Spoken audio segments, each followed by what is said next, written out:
Connection کر دیا جائے تو ان بلبوں کا سینہ روشن ہوگا یا پھٹ جائے گا؟ پھٹ جائے گا، سینہ روشن نہ ہوگا۔ عزیزان حضرت اسلامیہ، لیکن دیکھنے کو ملتا ہے جب اسی 11,000 پاور لائن کو ٹرانسفارمر کو ڈالا جاتا ہے، جب ٹرانسفارمر اس 11,000 پاور لائن پر اپنی طاقت بنا لیتا ہے، اپنی پکڑ بنا لیتا ہے، اپنی قوت بنا لیتا ہے، اپنی صلاحیت بنا لیتا ہے، جب ٹرانسفارمر اس 11,000 پاور لائن کو اپنی سیٹ میں دفن کر دیتا ہے، جب ٹرانسفارمر اس 11,000 پاور لائن کو اپنی سینے میں اتار دیتا ہے، جب اس میں طاقت بنا کر، قوت بنا کر، پاور بنا کر جب پوری کائنات میں پاور سپلائی کرے گا، دیکھنے کو ملتا ہے کہ نئی سینہ روشن ہو رہا ہوگا، چھوٹے چھوٹے بڑے جنت ہوں گے۔ عزیزان ملت اسلامیہ، پتہ چل گیا ڈائریکٹ کنیکشن کیا جائے تو سینہ پھٹ جاتا ہے۔ وہ اللہ کا قرآن، اگر اس قرآن کو کوئی ڈائریکٹ سینے کو اتارنے کی کوشش کرتا، اس کا سینہ روشن نہ ہوتا، پھٹ جاتا۔ لیکن دیکھنے کو ملتا ہے 10 سال کا بچہ، 15 سال کا بچہ، 17 سال کا بچہ اللہ کے قرآن کو اپنی سینے میں اٹھائے ہوئے۔ وجہ کیا؟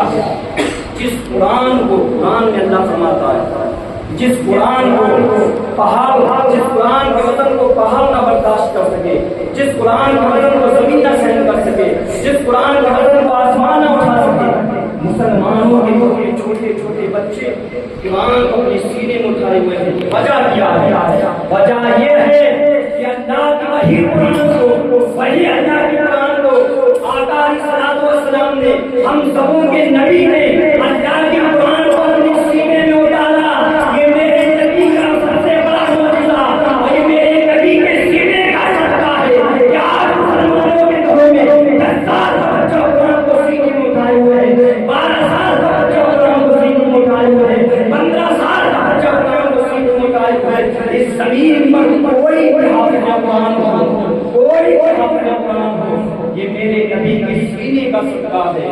اگر اللہ کے قرآن کو، اللہ کی آخری کتاب کو ہمارے نبی اگر پہلے اپنے کلمے پاک نہ دیتے، اس روئے زمین پر کوئی حافظ قرآن نہ ہوتا، کوئی حافظ قرآن نہیں ہوتا۔ وہ قرآن اللہ اکبر۔ اس لیے قرآن کی تلاوت کرنے والے، قرآن سے محبت کرنے والے اور قرآن سے عشق کرنے والے بن جاؤ، تاکہ یہ دنیا کی بیماری ہو، وہ دنیا کی بیماری ہو۔ اگر قرآن سے رکھنے والے، قرآن سے ہونے والے ہو گئے تو یہاں بھی بربادی، وہاں بھی بربادی ہوگی۔ قرآن کہتا ہے رب کے قریب ہو جاؤ۔ عزیزان ملت اسلامیہ، ماہ رمضان میں روزہ رکھتے ہیں، روزہ رکھتے ہیں۔ روزے میں 2 بات کا بچنے کا سب سے پہلے حکم دیا گیا۔ پہلا ہے کھانا، دوسرا